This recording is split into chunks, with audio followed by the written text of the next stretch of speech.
तीन खास मेहमान हमारे साथ इस वक्त जुड़े हुए हैं। सबसे पहले मिलवाता हूं, उसके बाद चर्चा की शुरुआत करेंगे। हमारे साथ भारतीय जनता पार्टी की तरफ से वंदना पोपली जी जुड़ी हुई। वंदना जी, बहुत बहुत स्वागत है आपका। हमारे साथ कांग्रेस की तरफ से महिमा सिंह जी जुड़ी हुई। महिमा जी, बहुत बहुत स्वागत है आपका। और देवराज पहलवान जी हमारे साथ जुड़े हुए हैं, जो कि टिकैत ग्रुप से ही हैं, मंडल महासचिव हैं उत्तर प्रदेश में। बहुत बहुत स्वागत है आपका देवराज जी। और कुछ देर में हरियाणा की तरफ से किसान नेता अक्षय नरवाल जी भी हमारे साथ इस चर्चा में शरीक हो जाएंगे। सवाल सबसे पहले देवराज पहलवान जी मैं आपसे करना चाहता हूं। आज कृषि मंत्री राज्यसभा के अंदर ये बोलते हुए नजर आए, इसमें काला क्या है ये बता दीजिए। क्या 11 दौर की वार्ता हुई, आप लोग नहीं समझा पाए सरकार को कि इसमें काला क्या है? कृषि मंत्री जी को कुछ पता ही नहीं इसका काला क्या है। किसान प्रतिबद्ध किसानों के खिलाफ 72 दिन हो गए। इस काले कानून के ऊपर भारत पत्र समझ गया काला क्या है। तो कृषि मंत्री आज भी कह रहे काला क्या है। इन किसानों को बर्बाद करते ही देखा, बर्बाद करने के बाद ही समझेगा कहाँ है काला।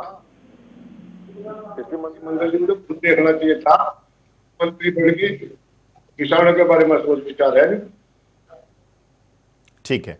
वंदना पोपली जी, अगर इसमें कुछ भी काला नहीं है तो संशोधन क्यों कर रहे हैं?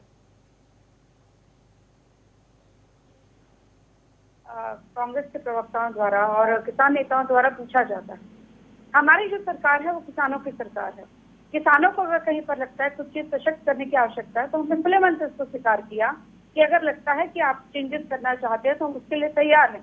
क्योंकि जो हमारी जनता है अगर वो हमसे कुछ उम्मीद करती है तो हम उनको खुले तौर पर खुले मन से हम कहते हैं कि अगर आपको लगता है कुछ गलत है तो उसको हम ठीक करने को तैयार हैं। अभी मैं सुन रही थी देवराज जी को, अभी भी उन्होंने यही बात कही कि सब कुछ बर्बाद हो जाएगा तब आप बोलेंगे काला क्या है। लगातार यही हो रहा है। तकरीबन 2-2.5 महीने हो गए जब भी ये प्रश्न पूछा जाता है कि एमएसपी कैसे खत्म हो जाएगी, इसमें काला क्या है बता दीजिए, डेथ वारंट कैसे क्या है बता दीजिए। हर बार एक स्पीच आ जाती है। कांग्रेस से पूछो तो स्पीच, किसान नेताओं से पूछो नहीं वंदना तो पोपली जी, मैंने इमोशनल स्पीच। मैंने मैंने मैं तो ये बस जानना चाह रहा हूं आपसे कि अगर इसमें कुछ भी काला नहीं है, ये बिल्कुल सफेद है, तो फिर संशोधन की आवश्यकता होनी ही नहीं चाहिए थी। संशोधन हो रहा है, इसका मतलब कुछ तो काला है। नहीं नहीं, संशोधन किन बातों पर हो रहा है, किस किस बातों की हम बात कर रहे हैं। ये कहते हैं कि एमएसपी हमें ये लिखित रूप पर दे दीजिए कि एमएसपी खत्म नहीं होगी। हमने कहा लिखित रूप में ले लीजिए। उन्होंने कहा कि एपीएमसी मंडियां जो है वो खत्म नहीं होगी, वो हमें लिखित रूप में दे दीजिए। हम वो लिखित रूप में देने को तैयार हैं। आर्टिकल 32 के अनुसार कि अगर आपकी एसडीएम कोर्ट में नहीं सुनवाई होती तो आप कोर्ट में जा सकते हैं, ये आपका मौलिक अधिकार है। लेकिन फिर भी वो कहते हैं कि हमें कोर्ट में जाने की परमिशन दे दीजिए, तो हम उसको भी लिख कर देने को तैयार हैं। तो जमीनें नहीं चाहेंगी, हम वो लिख के देने को तैयार हैं। संशोधन किस बातों पर हो रहा है वो भी था। देखिए 9 पॉइंट्स कौन कौन से हैं। ये कहते हैं एमएसपी नहीं जानी चाहिए, एपीएमसी जो मंडी है वो सशक्त होनी चाहिए, कोर्ट में जाने का अधिकार होना चाहिए, जो जबकि वो हमारा मौलिक अधिकार है। तो हम उनके सिर्फ जो वो चाहते हैं उनको एक संतुष्ट करने इस के बात को भी लिए आप अच्छी हम लिख तरीके कर से देने समझती को होंगी तैयार है, लेकिन उसमें वरना काला जी, कुछ भी नहीं है। वरना जी, इस चीज़ को जी आप भी और हम भी बेहतर तरीके से जानते हैं और समझते हैं कि हर किसान कानून की और अपने मौलिक अधिकारों के बारे में इतना जागरूक अगर होता तो शायद वो किसान ना होता, वो है ना, वो एक्टिविस्ट बन जाता। लेकिन सारे किसान ऐसे नहीं हैं। खैर, मैं आपके पास लौटूंगा, जरा महिमा सिंह जी के पास चलते हैं। महिमा जी, कृषि मंत्री अभी भी ये पूछ रहे हैं कि इसमें काला कानून क्या है, इसमें काला क्या है। वंदना पोपली जी भी कह रही हैं कि बता दीजिए कि इसमें काला क्या है। मैं उम्मीद करता हूं कि आप बता देंगे कि इसमें काला क्या है। साकेत जी, बहुत बहुत धन्यवाद कि आपने ये मंच दिया कांग्रेस को देश के हित में बात रखने का। जी और इस समय दिल्ली के आसपास की सीमाओं पे जो माहौल बना हुआ है, किसानों के इरादों को देख करके एक ही बात मेरे मन में आती है, सरफरोशी की तमन्ना अब हमारे दिल में है, देखना है जोर कितना बाजुए कातिल में है। यदि काला कुछ भी नहीं है तो ये बड़े बड़े कील क्यों निकल आए हैं सड़कों में से, ये बड़े बड़े सरिये क्यों निकल आए हैं। कल जी दिल्ली पुलिस के हेडक्वार्टर को बैठक बुला करके जो टिकरी बॉर्डर है वहां की पुलिस फोर्स से शो कॉज मांगना पड़ा कि स्टील के ये बेंत क्यों मंगाए गए हैं, ये किस अथॉरिटी के किस प्रोविजन के तहत मंगाए गए हैं। तो सरकार कौन सी दिशा में जा रही है। जब ज्यूज के साथ हिटलर ने गलत किया था तो हिटलर और हिटलर के फॉलोअर्स ने भी यही कहा था कि इसमें गलत क्या हो रहा है, और सब लोगों पर ऐसा हिप्नोसिस कर दिया था, ऐसा मंत्रमुग्ध होने कर दिया था कि वो बिल्कुल देख नहीं पा रहे थे। हम कॉन्ट्रैक्ट में जब किसानों को लेकर आएंगे, जैसा अभी अभी आपने बहुत सटीक तौर पर कहा कि यदि किसानों को इतनी समझ होती, यदि किसानों को अपने अधिकारों के बारे में इतना वो सजग होते, तो फिर वो ये जो है इस तरह परेशान नहीं हो रहे होते।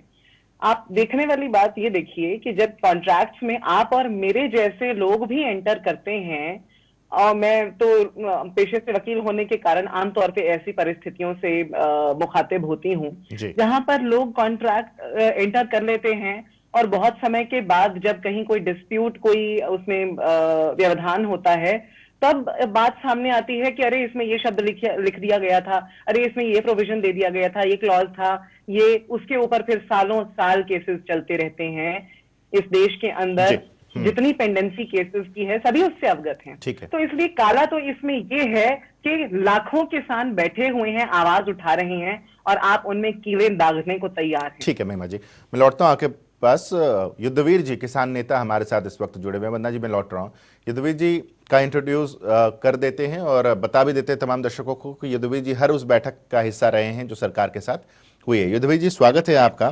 और मैं आपसे जो जवाब चाहता हूं टू द पॉइंट सर, वो ये है कि कृषि मंत्री ये कह रहे हैं कि क्या काला है इसमें, ये बताओ।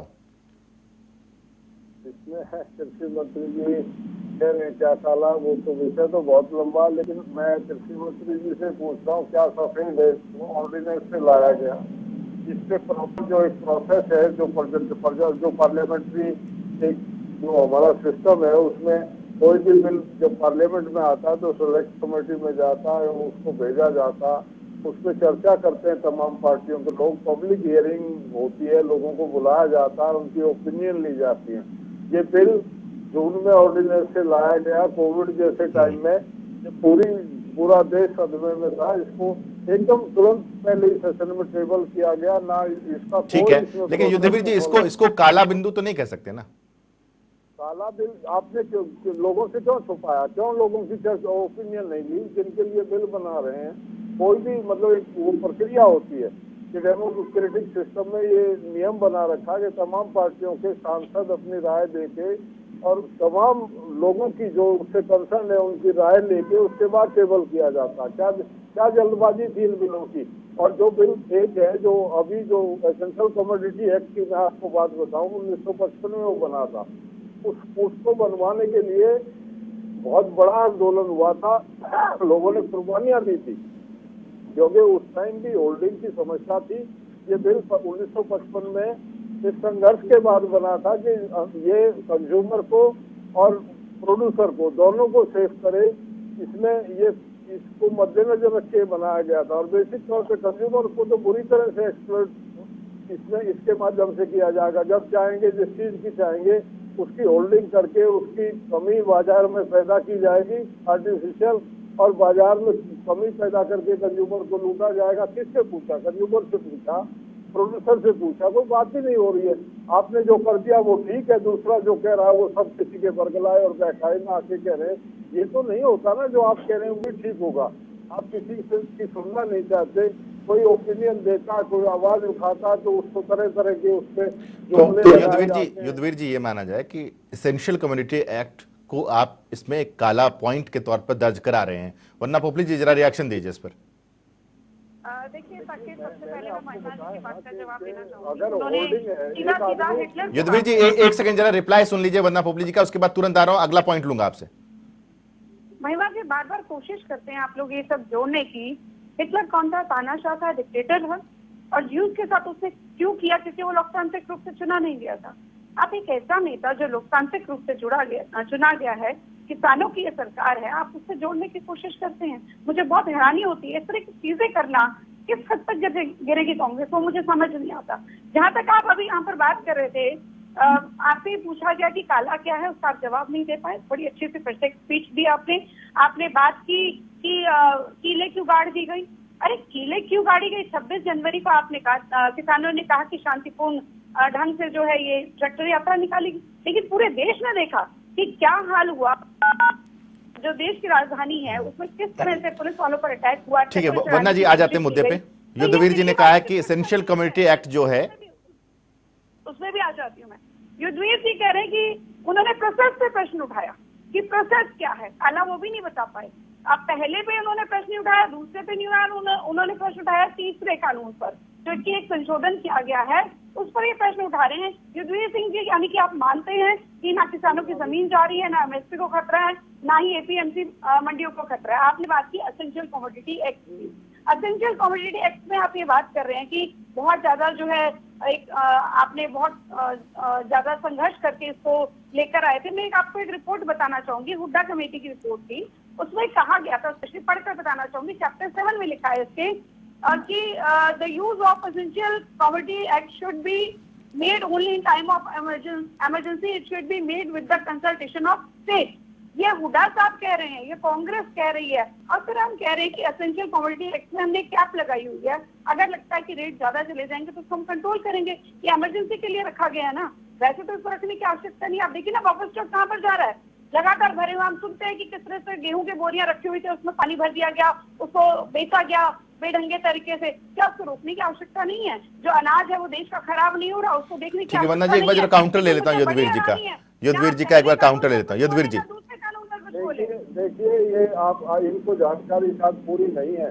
प्रधानमंत्री ने 2011 में फाइनेंशियल कमेटी के चेयरमैन थे नरेंद्र मोदी, और उन्होंने कहा था कि ये तो एमएस पर जाना चाहिए। आवाज नहीं आ रही। युद्धवीर जी आप सुन पा रहे हैं हमें?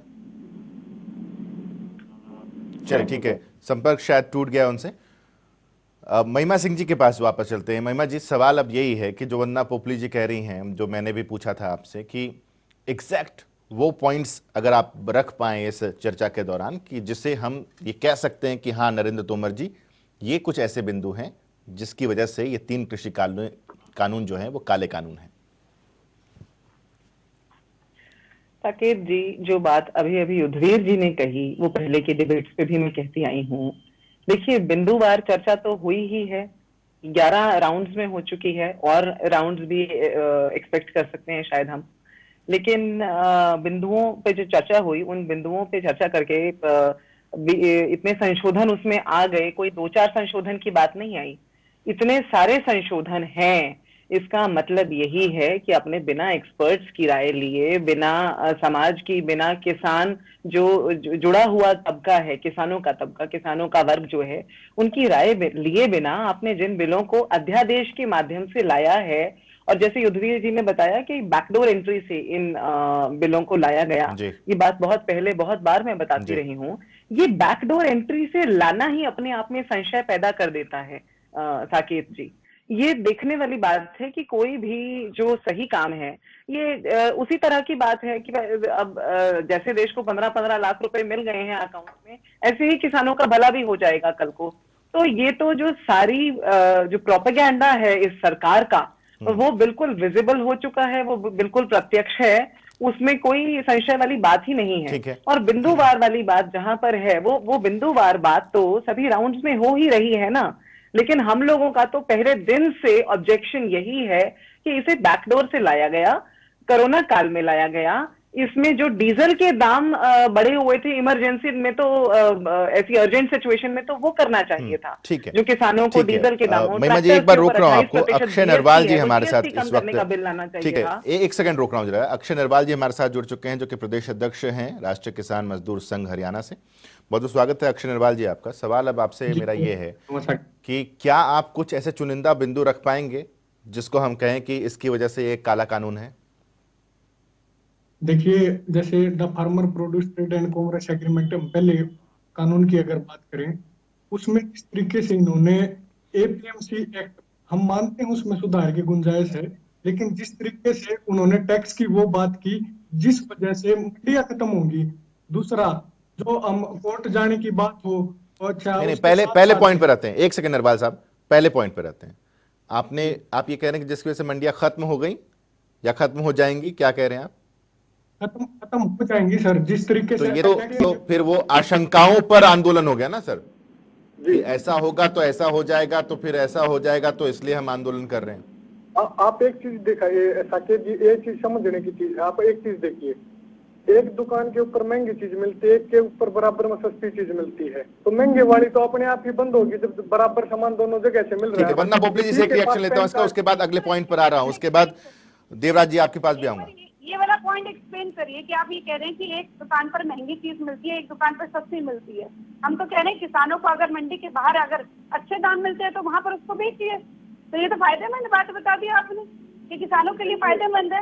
और बार बार आप ये कह रहे हैं, महिमा सिंह जी भी कह रही थी कि प्रोसेस पे आप प्रश्न उठा रहे हैं। ये तो वही बात हुई कि कार कैसे खरीदी गई, उस बात पर डर है कि इसका एक्सीडेंट हो जाएगा। आशंका है आपको कि ये कार खरीदनी, किसी ने कह दिया कि इसको ढंग से नहीं खरीदा गया, ऐसे नहीं खरीदा गया, वैसे नहीं खरीदा गया, अब इसका एक्सीडेंट हो जाएगा, इसमें नहीं बैठते। वही वाली बात आपकी है, आप लोग भी वही बात कर रहे हैं। किसी बिंदुवार एक बार अर्षद जी आपकी बात सुनिए, एक बार सुन लीजिए, उसके बाद बात करेंगे। आप यहाँ पर बात करते हैं कि अध्यादेश लाए गए, बैकडोर से लाए गए। क्या अध्यादेश पहले कभी नहीं आए? क्या चर्चा नहीं हुई लोकसभा में, राज्यसभा में वोटिंग नहीं हुई, या लोकसभा में वोटिंग नहीं हुई? वंदना जी, अक्षय जी का दूसरा पॉइंट लेते हैं। वंदना जी एक सेकंड, अक्षय जी का दूसरा पॉइंट लेते हैं, दूसरा पॉइंट लेते हैं अक्षय जी का।